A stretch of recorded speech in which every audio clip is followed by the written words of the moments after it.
पूर्ण ब्रह्म परमात्मा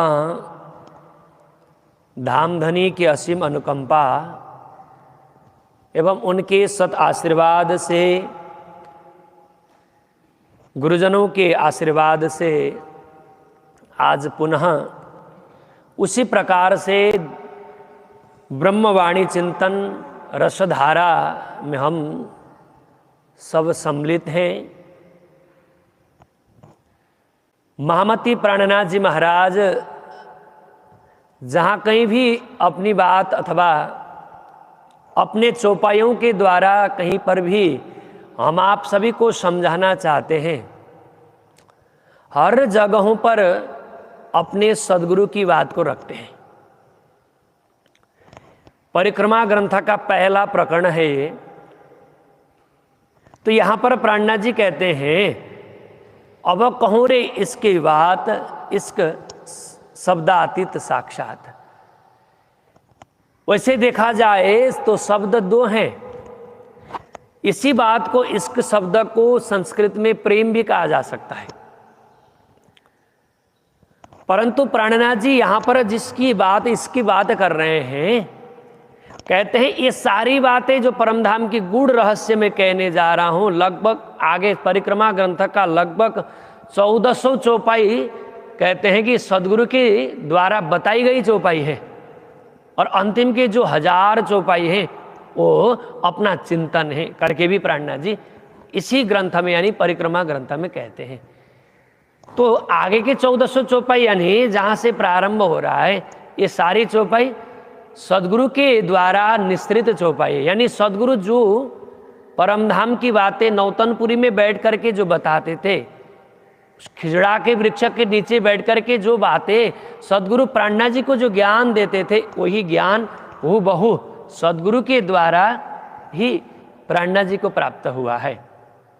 इसीलिए कहा जाता है, वाणी तो पिया की वाणी है, वाणी मेरे पीऊ की न्यारी जो संसार, निराकार के पार थे तीन पार की विपार। ऐसा कहा जाता है, ये वाणी तो पिया की वाणी है, धनी की वाणी है, परंतु वाणी पिया की होते हुए भी ये जो जीव है, जुबा है, ये जुबा प्राणनाथ जी कहते ये मेरी जुबा नहीं है। तो कहते हैं ये रसना है श्यामा जी का पिलावत रस रब्ब का।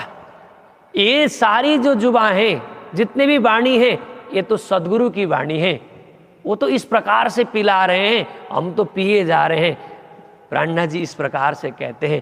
तो यहाँ पर भी इसकी बात करते हैं, प्रेम की बातें करते हैं।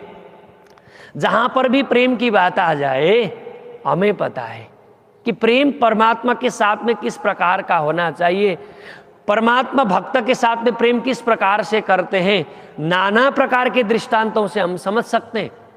परंतु जहाँ पर भी प्राणनाथ जी ने इसकी बात कही है, मुझे ऐसा लगता है, वाणी चिंतन करने पर ऐसा प्रतीत होता है, प्राणनाथ जी ने जहाँ पर भी इसकी बात की है, प्रेम की बात की है, वो परमधाम के ही द्वारा दर्शाया गया है। जहाँ पर भी प्राणनाथ जी प्रेम की बातें करते, इस शब्द का प्रयोग करते हैं, वहाँ उसी प्रकार से परमधाम की ही रहस्य को खोलना चाह रहे होते हैं। इस प्रसंग में तो प्राणनाथ जी अब यहाँ पर कहते हैं परिक्रमा ग्रंथ। वैसे परिक्रमा का अर्थ होता है, क्योंकि प्रारंभ खुल गया, तो परिक्रमा का अर्थ होता है प्रदक्षिणा करना, घूमना। ऐसे देखा जाए तो परमधाम में भी हम परिक्रमा कर रहे होते हैं। रंग महल को, यानी जो राज्य का जो हृदय है, रंग का अर्थ होता है आनंद का जो महल है, उसको बीच में रख करके चारों तरफ से हम जब परिक्रमा करते हैं, घूमते हैं, उसको प्रदक्षिणा कहा, परिक्रमा कहा। परमधाम में भी 7 परिक्रमा है। अब खेल संसार में भी 7 ही परिक्रमा है। देखिए, क्योंकि बार के हिसाब से हम परिक्रमा गाते हैं, तो रविवार से लेकर के शनिवार तक उस प्रकार से परिक्रमा हम गाते हैं, क्योंकि उसी प्रकार से 7 बार घूमते हुए परिक्रमा करते हैं। और देखिए, सैटेलाइट में जितने भी ऑर्बिट है, ये ऑर्बिट भी सूर्य को बीच में रख करके चारों तरफ से घूम रहे होते हैं, ये भी परिक्रमा ही है। वो ऑर्बिट भी इसी प्रकार से परिक्रमा कर रहे होते हैं। तो जहां भी देखेंगे परिक्रमा ही परिक्रमा है।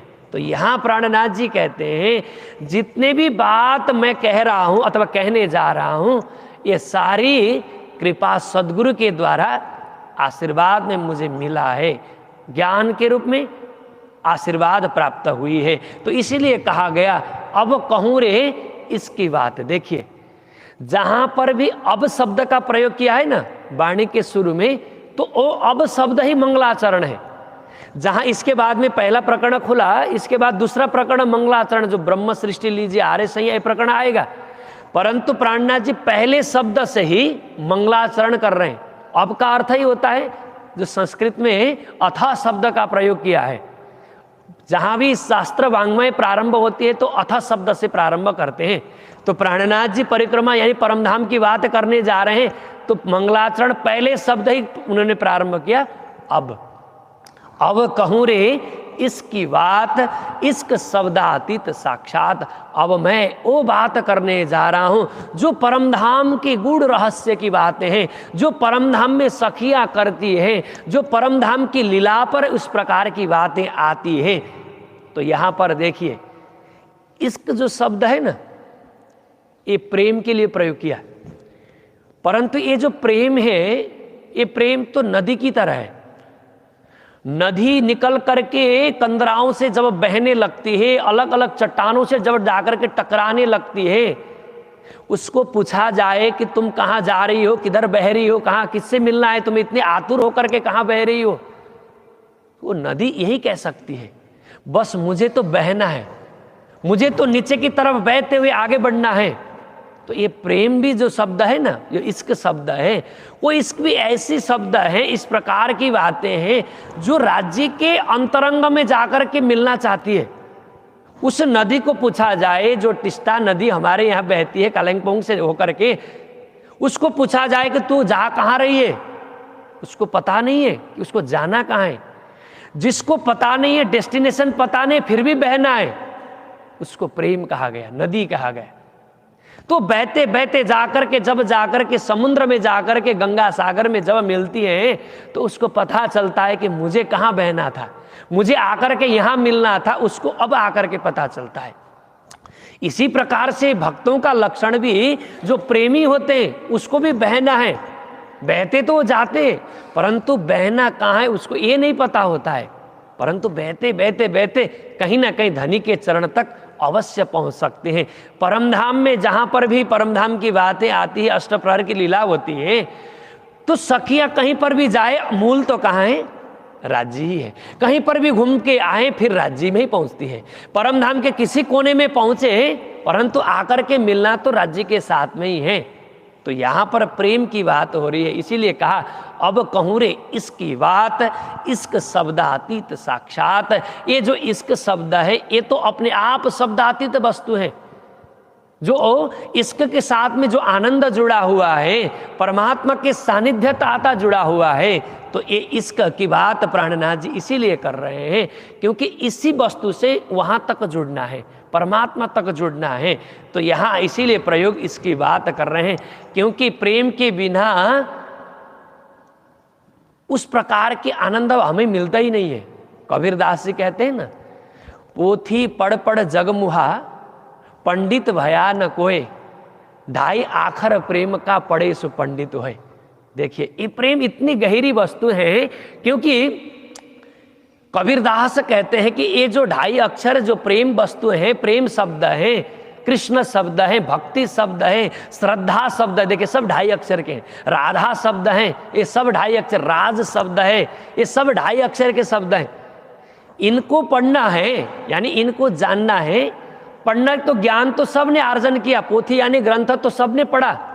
पोथी पढ़ पढ़ जगमुहा, पंडित भया न कोई, कोई किसी प्रकार से पंडित हुआ ही नहीं। ज्ञानी, पंडित का अर्थ होता है ज्ञानी, ज्ञानी तो नहीं हुआ।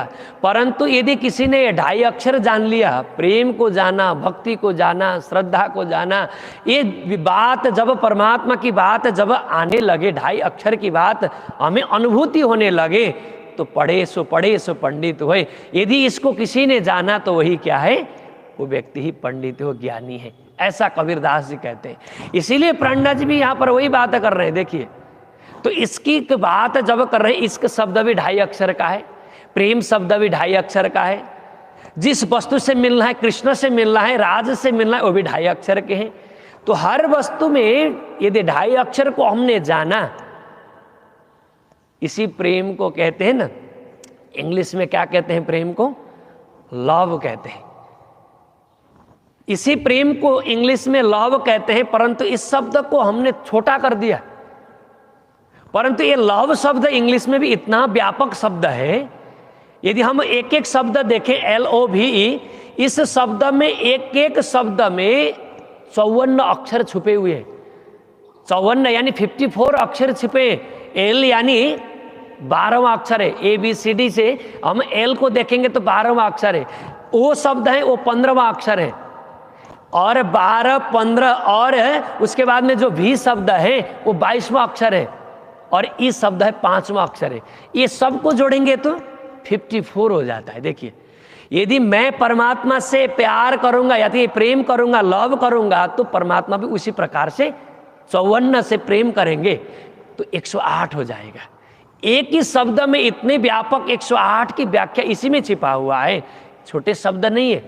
चाहे आप इसकी बात करें, चाहे प्रेम की बात करें, चाहे लव की बात करें, तो प्राणनाथ जी इसीलिए इस बात का विशेष करके उजागर करना चाह रहे हैं। तो इससे क्या होगा? तो कहते हैं परमात्मा तक पहुंच सकते हैं। वही 54 से हम जुड़ेंगे, हम अपनी तरफ से 54 करेंगे और राज्य परमात्मा भी उसी प्रकार से 54 करे तो 108 हो जाएगा। तो ये प्रेम की बातें हैं, तो ये इश्क शब्दातीत की बातें हैं। ये तो साक्षात जो इश्क शब्द है, ये तो साक्षात शब्द है, अभिभूत शब्द है। इसे कोई परिकलित शब्द करना ही नहीं पड़ता, उसको कोई विशेषण देना ही नहीं पड़ता। ऐसे शब्द है जो कदी आवे मिने शब्द। तो कहते हैं ये शब्द यदि कोई किसी को उसमें आ जाए, हृदय में आ जाए, तो 14 तबक करे रद्द। ये तो 14 तबक को भी रद्द करने वाले ऐसे शब्द हैं, ऐसे भक्ति शब्द हैं, ऐसे प्रेम की बातें प्राणनाथ जी यहाँ पर हमें अभिभूत कर रहे हैं। देखिए, एक नास्तिक व्यक्ति था, परमात्मा को कुछ गिनता नहीं था, मानता भी नहीं था। वो व्यक्ति किसी एक धार्मिक व्यक्ति के पास में गया और पूछने लगा, तुम कहते हो जो भी कुछ है परमात्मा के द्वारा बनाया गया है, ठीक है, ये जो प्रेम है, जो ये इसकी बात जो हो रही है, ये तो ठीक है, मान लिया कि हाँ परमात्मा ने बनाया, सब कुछ परमात्मा ने बनाया है, तो इसका मतलब है बुराई भी परमात्मा ने ही बनाया होगा, क्योंकि अच्छाई के साथ साथ में बुराई भी है, प्रेम के साथ में नफरत भी है। तो पक्की बात है प्रेम परमात्मा ने बनाया है तो नफरत भी परमात्मा ने ही बनाया होगा। तो जो आस्थावान व्यक्ति था, तो धार्मिक व्यक्ति था, वो कहता है इतने जल्दी निष्कर्ष पे नहीं पहुंचना चाहिए। वो प्रश्न करता है, तुम्हें विशेष करके अंधेरा का आवास होता है, अंधेरा होता है कि नहीं करके वो धार्मिक व्यक्ति नास्तिक से पूछता है, बोलता अंधेरा क्यों नहीं होता? होता है। तो धार्मिक व्यक्ति कहता है अंधेरा नहीं होता है, वो तो उजाला न होने के कारण वो अंधेरा हो जाता है, क्योंकि उजाला जहां न हो तो अपने आप अंधेरा आ जाता है। एक और प्रश्न करता है धार्मिक व्यक्ति, कहता है तुम्हें ठंड लगती कि नहीं लगती? तो कहता क्यों नहीं लगती, ठंड लगती है। वो धार्मिक कहता है, धार्मिक व्यक्ति कहता है ठंड तब लगती है जब उष्ण तभी हो सकता है जब गर्माहट की कमी हमें दिखाई दे, क्योंकि गर्मी की कमी जहां हो वहां ठंड लगेगी। इसी प्रकार से जहां प्रेम की कमी है, जहां भक्ति की कमी है, वहां बुराई अपने आप दिखने लगती है। वैसे तो बुराई है ही नहीं करके उस प्रकार से उसको समझाता है। तो यहाँ प्राणनाथ जी भी हमें यही प्रकार से समझाना चाहते हैं कि जिस बात इसकी बात कर रहे हैं, जो परमधाम के गुण रहस्य की बात कर रहे हैं, जिस शब्द की बात से प्रारंभ कर रहे हैं, ये तो साक्षात क्या है, धनी के अंतरंग में पहुंचाने वाले शब्द हैं, धनी तक पहुंचाने वाली वस्तु हैं। तो यहाँ आगे वाले चौपाई बहुत मार्मिक चौपाई आ रही, दूसरे चौपाई कहते हैं जो इश्क और जो परमात्मा है इसमें किसी प्रकार का भिन्नता नहीं दिखता। तो इसीलिए कहा ब्रह्म इश्क एक संग सोतो बसत वतन अभंग। तो प्राणनाथ जी कहते हैं जो ब्रह्म है, परमात्मा है, और जो इश्क है यानी प्रेम है, ये दो शब्द अलग नहीं हो सकता। जहां ब्रह्म है यानी जहां परमात्मा है वहां प्रेम है, जहां प्रेम है अपने आप परमात्मा है। तो इसीलिए प्राणनाथ जी कहते हैं ब्रह्म इश्क एक संग, ये एक आपस में जुड़े हुए शब्द है। जैसे एक सिक्के का दो पहलू हुए बेगर वो सिक्का नहीं होता, पैसा नहीं होता, दो पाटा होना पड़ता है। एक पहिया से गाड़ी उस प्रकार से चलती नहीं है, दो पहिए की आवश्यकता होती है। एक पहिया से व्यक्ति उस प्रकार से, एक पैर से व्यक्ति उस प्रकार से चल नहीं पाता, सहारा चाहिए होता है। इसी प्रकार से कहते हैं ब्रह्म और इश्क में, इसमें भी भेद नहीं देखना चाहिए। जहां परमात्मा है वहीं प्रेम है, जहां प्रेम है वहां परमात्मा है। इस प्रकार से प्राणनाथ जी हम आप सभी को समझा रहे हैं। तो इसीलिए कहा ना, प्रेम ब्रह्म दो एक है, कि जो वाणी में आएगा तो प्रेम और ब्रह्म एक ही बात है। प्रेम और ब्रह्म में कोई भिन्नता देखने का प्रयास करेगा वो प्रेम छूट जाएगा। यदि मैं तो मुझे तो परमात्मा परमात्मा चाहिए करके परमात्मा की ओर बढ़ेगा तो प्रेम छूट जाएगा। और मैं प्रेम ही प्रेम करता रहूंगा बोल करके प्रेम के ही पीछे पड़ता रहेगा तो परमात्मा भी छूट जाएंगे। इसलिए दोनों को बैलेंस बना करके हमें आगे बढ़ना होगा। इसीलिए प्राणनाथ जी कहते हैं सो तो बसत वतन अभंग, ये तो अभंग यानी भंग नहीं है, अखंड रूप से विद्यमान है। कहाँ? तो कहते हैं परम धाम में, क्योंकि संसार में तो ब्रह्म और प्रेम उस प्रकार से रह ही नहीं सकता। अभी थोड़ी देर पहले प्रेम आएगा, ब्रह्म निकल जाएंगे। परंतु जहां पर यहाँ अब की बात, जो परम धाम की बात चल रही है, तो यहाँ ब्रह्म और इसके यानी प्रेम सखियों में कोई भिन्नता ही नहीं है। तो यहां पर कहा कि एते दिन गए कई बक सो तो अपनी बुद्ध माफक। इस प्रकार से जो परमधाम में परम सखियां और ब्रह्म सृष्टि इस प्रकार से लीलाएं करती है, इस लीला में अभिभूत है, आनंद विभोर हो रही है। तो परमधाम में क्या करती है सखियां?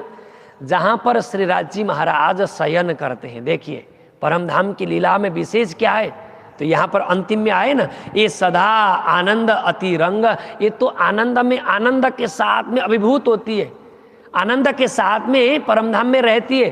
तो सखिया जहाँ पर राज्य को शयन कराया है, यानी पांचवी भूम रंग परवाली, जिसको रंग परवाली पिया जी को मंदिर हम कहते हैं, तो राज्य महाराज वहाँ पर पांचवी भूम में शयन करे हैं लेटे हुए। जैसे राजी ने नेत्र खोला, अपने आंख जैसे खोला, तो परमधाम के हिसाब से संत गुरुजन कहते हैं प्रातः का 6 बज गया। जैसे प्रातः का 6 बज गया तो देखिए वैसे तो परमधाम में 6 तभी बजता है जब राजी नेत्र खोलते हैं। नेत्र जब तक राजी न खोले तब तक 6 बजता ही नहीं है। इसीलिए प्राणनाथ जी आगे जाकर के यहीं पर कहते हैं चांद सूरज धनी के हजूर सो में क्या कहूं ताको नूर। कहते हैं चांद और सूरज तो धनी के हजूर में रहते हैं वो लोग, जब तक राजी नेत्र नहीं खोलते सूर्य प्रकट होते ही नहीं है। परमधाम में ऐसा है, क्योंकि परमधाम में जब राजी नेत्र खोले तभी जाकर के ये सूर्य प्रकट हो जाते, तभी तो प्रातः होती है। मैंने पहले कहा ऑर्बिट में उस प्रकार से सूर्य को केंद्र में रख करके, बीच में रख करके अलग अलग नक्षत्र जो प्लैनेट्स है वो घूमने लगते हैं, तब जाकर के वो प्रातः हो जाता है। यदि ना घूम करके एक जगह बैठे रहें तो वो प्रातः होता ही नहीं, सुबह होता ही नहीं है। तो धनी भी उस प्रकार से जब नेत्र खोलते हैं परमधाम में, आंख खुलता है राज्य का, तब प्रातः का 6 बजता है। तो ये 5वीं भूम की लीला है। जैसे राज्य वहां से निकलते हैं, जो 5वीं भूम है वो तो चरचनी में विशेष करके आएगा। 9 चौक का मंदिर है, जो बीच का जो चौक है, 9 चौक के बीच में जो चौक बना है उसको रंग परवाली कहा जाता है, जहां पर आनंद का महल है, जहां राज्य शयन करते हैं। तो इस प्रकार से राज्य महाराज जैसे उठापन हुआ, सखियां जाकर के गाती है उठे रे प्यारे पिया नवल बिलासी प्रात भयो चित्त रूप प्रकाशी। इस प्रकार से धनी प्रातः हो चुका है, अब उठना चाहिए। राज्य महाराज जैसे नेत्र खोले तो सखियां भी दौड़े दौड़े राज्य के पास पहुंच जाती हैं। राज्य सोचते हैं अब मुझे यहाँ से 5वीं भूम से तृतीय भूम, तीसरी भूम की तरफ जाना चाहिए करके वही रंग महल के 3री भूम में आते हैं। जो 3री भूम में 10 मंदिर का लंबा, 2 मंदिर का चौड़ा, उस प्रकार से देहलान बना हुआ है। देहलान का अर्थ होता है बरंडा निकला हुआ है। वहाँ आकर के नाना प्रकार की लीलाएं करते। अब लगभग 7 बजे से लेकर के लगभग 12 बजे पर्यंत राज्य महाराज यहीं पर सखियों के साथ में लीलाएं करते हैं। यही 10 मंदिर लंबा और 2 मंदिर चौड़ा जो देहलान है। तो यहाँ पर श्रृंगार होती है। जहाँ पर राज्य शयन करते हैं, उठापन हुआ, वही सी जगह पर राज्य को हमने दर्शन किया, उसी को हमने कहा मंगल आरती। प्रातः का जो मंगल आरती है ये 5वीं भूमि में किया जाता है। और जैसे निकल करके 3वीं भूमि में आए, राज्य ने जो वस्त्र धारण किया था इत्यादि, मारा बालाजी चलो जमुना जल झीले करके जब राज्य फिर 3य भूमि में जब आते हैं, 3य भूमि में आकर के श्रृंगार इत्यादि होता है, तो उसको श्रृंगार आरती कहा गया। लगभग 7:30 के आसपास में ये आरती किया जाता है। देखिए, परम धाम में राज्य सखियों के साथ में जो ये सदा आनंद अति रंग की बात हो रही है, उस प्रकार से कैसे किया जाता है, ये सारी बातें राज्य महाराज संक्षिप्त में अष्टप्रहर की लीला हम सुन रहे हैं। तो आगे जाकर के जब सखियों, कहीं कितने सखी तो अब 9 बजे के आसपास में अक्षर ब्रह्म दर्शन करने को आते हैं। चांदनी चौक में 166 मंदिर के लंबा चौड़ा उस देहलान में खड़े होकर के राज्य को 3य भूमि में दर्शन करते हैं। भगवान जी इन समय भगवान जी इत दर्शन को आवे नित, प्रतिदिन अक्षर ब्रह्म दर्शन करने परमधाम रंग महल में आते हैं। देखिए, अक्षर ब्रह्म को हर जगह जाने का अधिकार है, परंतु रंग महल के अंदर नहीं जा सकते, इसीलिए नीचे खड़े होकर के दर्शन करते। ऊपर हर जगह अक्षर ब्रह्म पहुंचते हैं, परंतु इस रंग महल जो आनंद का महल है वहां पहुंचते नहीं है। अब यहाँ 3य भूमि की लीला चल रही है, तो लगभग 10:15 के आसपास सैया केती का वन में जावे, कितनी सखियां तो वन में जाती है, नाना प्रकार के फल फूल लेने के लिए सखियां नाना प्रकार के स्थान पर पहुंचती हैं और लेकर के आती है। तो वहाँ लगभग 11 बजे के आसपास भोग बन जाता है। अब सखियाँ राज्य को अब भोग खिलाना चाहती हैं, तो वहाँ पर एक चौपाई आता है, श्री राज उतारे बस्तर पहनी पिछौरी कमर पर। राज्य महाराज जैसे वस्त्र जो धारण किया है, श्रृंगार किया है, वो वस्त्र उतार करके भोजन करने वाले वस्त्र जब धारण करते हैं तो वहाँ भी आरती हो जाता है। देखिए, उसको राजभोग आरती कहा गया। परमधाम में 5 आरती है, तो पहले 6 बजे जब 5वीं भूमि में देखा, फिर श्रृंगार आरती 3य भूमि में देखा, फिर राजभोग का जो आरती है वो भी 3य भूमि में दर्शन कर रहे हैं। इस प्रकार से परमधाम में 5 आरती हो रही है। तो आगे सखियां 12 बजे के बाद में तो सखियां वन में भ्रमण करने जाती है, खेलने जाती है, राज्य शयन करते, श्रृंगार करे देहलान में, आरोग्य और मंदिर इतही दीदार नूर को पौड़े पलंग अंदर। राज्य तो धनी सेज्या में जाकर के पौड़ानी करते हैं, सखियां उस प्रकार से आनंद विभोर होकर के वन में जाती है। तो ये परमधाम की लीला हो रही है। फिर जाकर के संध्या काल के समय 3 बजे के बाद में अब सखियों को लेकर के राज्य सुखपाल में चढ़ करके अलग अलग स्थान पे पहुंच जाते हैं। जैसे जाकर के जमुना जी के घाट में, अमृत बन पाट में, वहाँ नाना प्रकार की लीलाएं, अमृत घाट में, वो जो पाट घाट के सामने नाना प्रकार की लीलाएं होती है। स्नान इत्यादि होने के बाद में अब राज्य महाराज वही बने हुए जमुना जी में बने हुए 2 पुल हैं, बट और केल का पुल, उस 5वीं भूमि छठी चांदनी है, उस चांदनी में खड़े होकर के अब श्रृंगार करने लगते हैं सखियां। उस श्रृंगार को भी क्या कहा गया? संध्या आरती कहा गया। देखिए, हम संसार में संध्या आरती अपने भाव से करते, परंतु परमधाम में कहाँ होता है? बट और केल पुल के ऊपर संध्या आरती। तो वहां पर जुगल स्वरूप रूप छवि छाजे, सिंहासन के ऊपर विराजे, धनी तो सिंहासन के ऊपर विराजमान है। अब सखियां भी नाचते हुए, नाचत गावत, देखिए इस प्रकार से नाचते गाते हुए सखियां उस प्रकार से इस राज्य को परिक्रमा करते हुए 5वीं भूमि यानी 5 भूमि छठी चांदनी जो बट और केल के पुल के ऊपर इस प्रकार की आरती होती है। और आगे निकलेंगे जब लगभग अब 6 बजे से 6:15 बजे के समय वहाँ से निकल करके सखियाँ सीधा प्रथम भूमि में जो रसोई की हवेली है वहाँ आकर के भोजन इत्यादि ग्रहण करती है और कृष्ण पक्ष में आकर के चौथी भूमि में आकर के उस प्रकार से निरत करती है। तो आपने चौथी भूमि निरत की बाखर नवरंग बाई निरत करे अंदर, ये चौथी भूमि में इस प्रकार से निरत करती है, नाना प्रकार के कर्तव्य, नाना प्रकार की कलाएं दिखाती है। इस प्रकार से हमें राज्य के जो संक्षिप्त में अष्टप्रहर, पुनः हुआ 9 बजे के बाद में राज्य फिर रंग पर वाली पिया जी को मंदिर है, फिर वही मंदिर में जा करके शयन करते हैं। ये विशेष करके अष्टप्रहर की लीला है। जैसे यहाँ चौपाई आया कि ये सदा आनंद अति रंग, परम धाम में क्या करती है, तो राज्य के साथ में संक्षिप्त में राज्य के साथ में दिन प्रतिदिन अष्टप्रहर लीला होती रहती है। प्रातः 6 बजे से लेकर के 9 बजे पर्यंत, शुक्ल पक्ष में तो सखियां 6 बजे से 9 बजे जो संध्या का रात्रि का समय, नाना प्रकार के वन में जाकर के वहीं भोजन वहीं लीला होती है। इस प्रकार की बातें परिक्रमा में हमें चरचनी में विशेष करके श्रवण करने को मिलता है। राज्य के कृपा धनी के आशीर्वाद से आज का समय हो चुका है। विशेष करके जो नाश्ता का सेवा हमें मंगल धाम में दिन प्रतिदिन परम श्रद्धेय गुरुजी हम आप सभी को इस प्रकार से नाम उच्चारण करते हुए हमें कहते हैं, अलग अलग स्थानों से नाम आया होता है। तो मंगल धाम के प्रति श्रद्धा रखने वाले, विश्वास रखने वाले ऐसे भक्त कलकत्ता निवासी जो नाश्ता सेवा दे रहे हैं, श्रीमती सरिता जैन के पौत्र करण और स्वाति के पुत्र दिविक जैन के नाम से ये जो नाश्ता सेवा प्रदान की है। तो विशेष करके इनको जो कलकत्ता निवासी जो सुंदर साथ हैं, इनको परम श्रद्धेय ब्रह्मलीन गुरुजी मंगलदास जी महाराज मंगल धाम का आशीर्वाद आपके परिवार के ऊपर बना रहे, ऐसी कामना करते हैं। साथ साथ में भोग भंडारा, दोपहर का भोग भंडारा सिलगुड़ी निवासी अशोक गोयल जी तथा मंजू गोयल का आज एनिवर्सरी, वैवाहिक जीवन का वर्षगांठ है, तो उन्होंने भी ये सेवा भेजी है। अशोक गोयल जो सिलगुड़ी मंदिर परम श्रद्धेय सदानंद जी महाराज के विशेष करके सेवा में तल्लीन है। अशोक गोयल जी जो सिलगुड़ी में रह करके बहुत सेवा भावी सुंदर साथ हैं, उनकी अर्धांगिनी मंजू गोयल को भी मंगल धाम की ओर से अनंत अनंत शुभकामना देते हैं।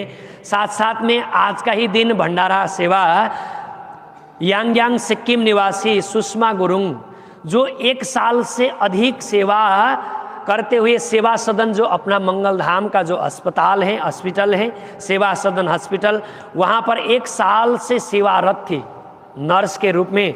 आज गुरुजी मंगलदास जी महाराज एवं समस्त मंगलधाम परिवार का वो धन्यवाद ज्ञापन करना चाहती है। विशेष करके विदाई समारोह भंडारा के रूप में उस प्रकार से देती है। उनके परिवार में जो पिताजी हैं कमल गुरुंग जी एवं माताजी सरस्वती छेत्री जी, उनकी जो बहन है डॉक्टर सुष्मिता गुरुंग जी, और उनके जो भाई हैं नवराज गुरुंग जी, और उनकी दादी माँ हैं श्रीमती नरमाया भंडारे जी, समस्त परिवार की तरफ से ये भंडारा प्रदान किया है। विशेष करके उन्होंने 1 साल से हम भी देखे हैं कि मंगल धाम में ही रह करके बहुत विनम्रता के साथ में रह करके सभी के साथ में घुल मिल करके रही, और मंगल धाम जो अस्पताल है, जो सेवा सदन, उसमें 1 साल पर्यंत उन्होंने सेवा दी, और साथ साथ में आज उनकी विदाई समारोह है। तो मंगल धाम की ओर से परम श्रद्धेय गुरु जी की तरफ से हम आपको विशेष आपके परिवार और आपके जीवन में आप उसी प्रकार से समाज की सेवा और मरीजों की सेवा करते रहे, ऐसी शुभकामना, ऐसी भावना रखते हैं। आगे का जीवन सुंदर हो, ऐसी कामना करते हुए आइए सभी मिल करके चौपाई दुहराते हैं। ब्रह्म इसक अंग संग सो तो बसत वतन अभंग, ब्रह्म सृष्टि ब्रह्म एक है, ए सदा आनंद अतिरंग, ए सदा आनंद तिरंग। बोलो श्री प्राणनाथ प्यारे की, धाम के धनी की जय। प्रणाम।